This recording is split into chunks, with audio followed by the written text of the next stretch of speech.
بسم الله الرحمن الرحيم.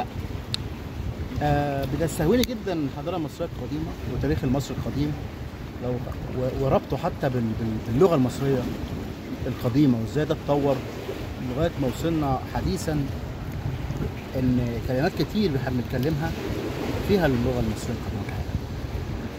لو قلنا الانسان بدا ازاي في مصر، الانسان بدا مصر الاول كان عايش على الهضاب في العصور ما قبل الاسرات والصحراء الغربيه بالذات يعني. وحوالين الواحات ووصل لغايه الفيوم، ولما حصل موضوع الجفاف والمطر بدا يقل الصحراء الغربيه يبدا ينشئ حضاره على وادي النيل يعني نهر النيل، فبدا ينزل على الصعيد والمنيا واسيوط والمناطق اللي زي كده، وبدا يخش في اماكن اخرى ناحيه الدلتا، وبدا علشان يبقى في نظام اجتماعي ويبقى في يعني مرتبط بموضوع الزراعه وكده، فبدأ يتعمل زي أسر كم أقاليم لغاية ما بدأ يحصل إن جه مينا أو نعرمر بدأ يوحد القطرين الدلتا والصعيد، فبدأ يحصل الأسرات، والأسرة المصرية الأولى أو الأسرة القديمة بداية من 3100 قبل الميلاد. في خلال الفترة القديمة أو الأسرة القديمة المصرية أو نسميها الدولة القديمة، بدأ ينشأ أسرة زي الأسرة الرابعة. دي الأسرة اللي عملت الأهرامات، هنتكلم عن خوفو وخفرع ومنقرع في عصر بناء الأهرامات يعني الكبرى، والكلام ده احنا بنتكلم من 2700 و 600 سنة قبل الميلاد، بنتكلم حوالي 4600 سنة من حوالي 4600 سنة من دلوقتي. وعشان كده الأهرامات شيء كبير يعني من معجزات الدنيا يعني.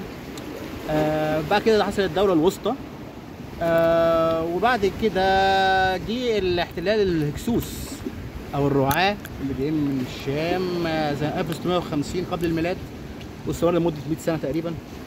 وبعد كده بدأت يحصل التحرر من الهكسوس سنة 1650 قبل الميلاد. والهكسوس طبعا كانوا مسيطرين على جزء من مصر مش كبير يعني، هم كانوا مسيطرين على الجزء بتاع سيناء والجزء بتاع الشرق الدلتا يعني، كانت حتى العاصمه بتاعتهم موجوده في هواريس في الشرقيه يعني. وبدا بعد كده الدوله الحديثه المصريه تطلع لما حصل ان الهكسوس انهاروا ومصر بدات تستعيد شرق الدلتا، وبدا يحصل بقى موضوع احمس وتحتمس وحتشبسوت، نبدا نسمع بقى الاسامي القويه دي في الاسره 18 بالذات، ورمسيس الثاني طبعا بتاع عنخ-آمون، اخناتون كده. احنا بنتكلم عن عصر من عصور القوه، الأسرة الرابعة والأسرة 18 طبعا بنتكلم فيها دلوقتي. بعد كده بدأ من سنة 1000 قبل الميلاد يبدأ يحصل اضمحلال في الدولة المصرية، فبدأ يحصل احتلال كبير، بدأ الفرس يقربوا الأشوريين، وبعد كده جه الإسكندر المقدوني سنة تقريبا 332 قبل الميلاد، وبدأ الإسكندر المقدوني يطلع مصر من الفرس يعني، فبدأ اليونانيين هم اللي يحتلوا مصر، وبدأ يعمل مدينة الإسكندرية، وراح حاول يعمل زي حاجة ما بين الديانة المصرية القديمة وما بين ديانة اليونان، بس مات الإسكندر المقدوني. بدأ يحصل حكم البطالمة بقى اللي هم يعتبر الناس اللي ورثت الإسكندر المقدوني من اليونان، فبدأ هنا بطليموس الأول يحكم مصر لغاية ما بطليموس الثاني والثالث والرابع وإلى آخره، لغاية ما حصل عند واحد من البطليموسات دول أعتقد الأول حصل موضوع حجر رشيد. حجر رشيد كان مكتوب بثلاث لغات، بثلاث كتابات، الكتابة الهيروغليفية والكتابة الهيريتيقية والكتابة اليونانية. فمن خلال الكتابة اليونانية بدأنا نعرف الحروف المصرية القديمة. طيب حصل ايه بعد كده؟ حصل بعد كده ان مصر تم احتلالها من الرومان سنة 30 قبل الميلاد، وقعدت 600 سنة محتلة لغاية ما جه العرب حرروا مصر تاني. طيب الرومان عملوا ايه بقى؟ الرومان اجبروا المصريين هم يغيروا يعني ما يكتبوش بالهيروغليفية خالص ولا الهيراتيق، بدأوا يتكلم ان هم يبدأوا يعني يكتبوا بالاحرف الرومانية، فبدأ المصريين يكتبوا احرف رومانية بس بالكتابة يعني بالنطق المصري. فمن هنا ظهرت فكره القبطيه برضو موجوده معانا بالشكل ده، القبطيه كده يعني احرف يونانيه بس نطق مصري. طيب فبالتالي ما بقناش نكتب هيروغليفي ولا هيراتيقي. طيب الفرق بينهم ايه؟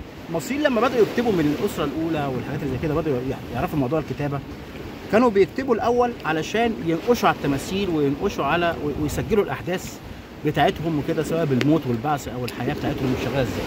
فالأحداث دي بدأت تتكتب بالهيروغليفية. احنا بننطق مصري قديم بس كتبنا أول كتابة هيروغليفية، زي الكتابة المقدسة، بيكتب من اليمين للشمال أو الشمال لليمين أو رأسي. طيب بعد كده المعاملات اليوميه بتاعت الكهنه قال لك ده الكتابه دي صعبه بتاخد وقت، فبدا يسهل الاحرف الايه الهيروغليفيه دي. فبدا يعني بدل مثلا ما يرسم طائر كامل يرسمه كده حاجه سريعه، اللي هي الكتابه بتاعتنا السريعه علشان يقدر يعمل مراسلات يوميه. فبدا يظهر حاجه اسمها الهيراتيق. تمام. بعد كده ظهر اللغه بقى بتاعت العاميه، المصريين بقى الكتابات ما بينهم الديمودقيه. وبعد كده لما حصل بقى ان احنا غيرنا الاحرف بالطريقه اليونانيه بقت ظهرت الكتابه الايه القرآن. طيب هل مصر دلوقتي بتتكلم بالمصريه القديمه؟ اه طبعا. احنا مصر اتاثرت بس بالعربي، يعني احنا هتلاقي الفاظنا اغلبها عربي ومصري قديم.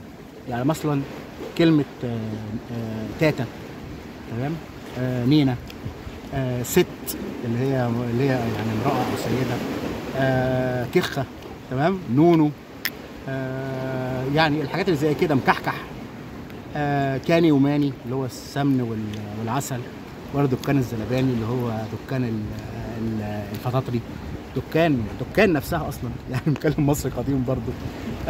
في كلام كتير، كلمه مثلا متمس او فول مدمس اللي هو الفول المطبوخ، يعني دي متمس دي مصريه قديمه. تمام.